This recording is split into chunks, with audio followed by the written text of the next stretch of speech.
Welcome back to the Methuselah Factor, 30 Days to Better Health.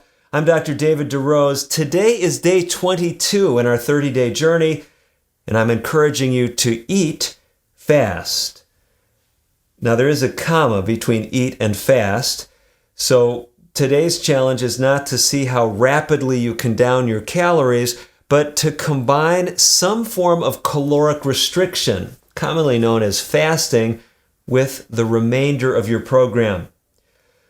Got to tell you about an amazing story. Some of those things that just are life-changing come up somewhat serendipitously. Others you could expect. And this one I could have expected. I was speaking at the National Wellness Conference some years ago. At the time, it was being held at the University of Wisconsin at Stevens Point. One of the other speakers there was really one of the icons in preventive medicine. His name was Dr. Lester Breslow. Dr. Breslow has now passed from the scene of public health work, but Breslow was really an amazing individual. I had known about him for years. In my public health studies, I learned about his work in Alameda County, California, where he had studied lifestyle factors and longevity. This guy was looking at this stuff before anyone was really even asking the questions. And I had the privilege of actually personally talking with Dr. Lester Breslow there at the University of Wisconsin and also hearing him present to the audience there assembled. What was so fascinating to me is to learn the background of one of these original, if you will, public health epidemiology studies. What I found especially interesting is that at a time when no one was asking questions about how lifestyle had an impact on longevity, Breslow had this impression, this hunch, that if he just measured some simple things, he would find that it made a profound difference. And it did.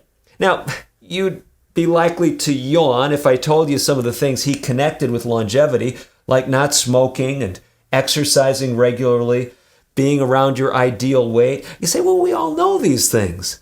But this was cutting-edge stuff back then.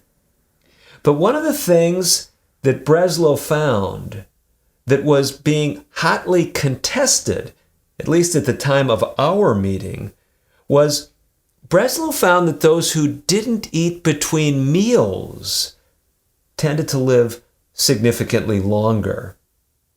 Now, I knew that after Breslow had left his most active involvement with the study, that some of his colleagues had later published, some things suggesting that it was okay to snack. It wasn't all that big a deal. And so when Lester and I were there together at the National Wellness Conference, I asked him, I said, Lester, I know what some of your colleagues have written.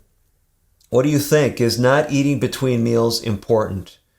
Breslow was very gracious to his colleagues, but he left me with no uncertainty that he was convinced that fasting between meals was powerful. Fast forward to today, and now there is a wealth of research looking at fasting, and you guessed it, how it can improve your Methuselah factor. That's right.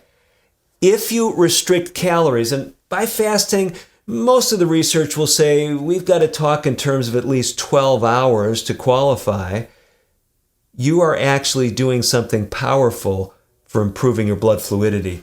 So for today, my challenge to eat, yes, eat, but also fast. I give you some options, some different fasts that you can choose to implement in these final days of our 30-day journey. Now, you may be doing some religious fasting or other things, and that will count. I mentioned that in the chapter. But let me mention 7 different ways that you could fast and accomplish the goal for day 22. Here's the first one. No caloric intake after 3 p.m. for the rest of your 30-day program. Really interesting. Back some years ago, Dr. Cupp in Texas, at the time I believe he was the oldest practicing physician in America. Cupp was instructing patients not to eat anything after 3 p.m. if they wanted to lose weight. Do you know what he found? With no other weight loss instructions, when his data was studied by Tulane University, they found that basically everyone who followed that advice lost weight in the range of 5 pounds a month. Second, skipping suppers. One way to actually improve your blood fluidity is simply leave off that evening meal. Yes, eat a good breakfast, eat a good day meal, but leave off the evening meal for the rest of the program. That's one way that you could fulfill that counsel today to fast. Here's a third one. 1 or more days per week of juice-only fasting. Now this one I don't recommend for a lot of people. Juice-only fasting can ramp up your blood sugar if you have diabetes, and getting in the habit of drinking juices for some people will just put them on a path to ingesting more calories. But this is one type of fast that we sometimes do also recommend, and you could choose to do that if that's your preference. Number 4, excluding specific foods for the rest of your program. Now, this you might say is kind of an unusual fast, but we're giving you some liberty here. If you've had one of those problem foods and you haven't made a complete break with it yet, I'm going to allow you to say, I'm going to fast from that specific food for the rest of the program, and I will count that as fulfilling today's challenge of fasting. Number 5, no eating between meals. Now, we've already talked about this one, and if you choose it, it clearly fulfills today's challenge.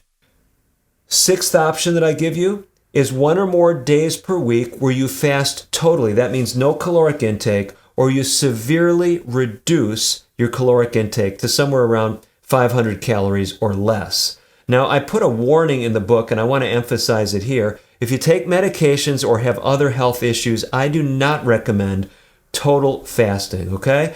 If you got questions, again, check with that primary care provider, especially digestive issues, acid-related problems, reflux. These things can be worsened by a total fast. Finally, point number 7, something you've heard before, you can implement the leaf, stem, and flower fast, just eating those vegetables that grow above ground and are either green leafy vegetables or the stem vegetables like celery, asparagus, or the flower and stem vegetables like broccoli and cauliflower. You can do that fast 1 or more days per week for the remaining aspects of this program. Eat, yes, but fast too. It's another key to optimizing your Methuselah factor, having better blood fluidity. I'm Dr. David DeRose. We've got more to come. We're entering the final week right after this.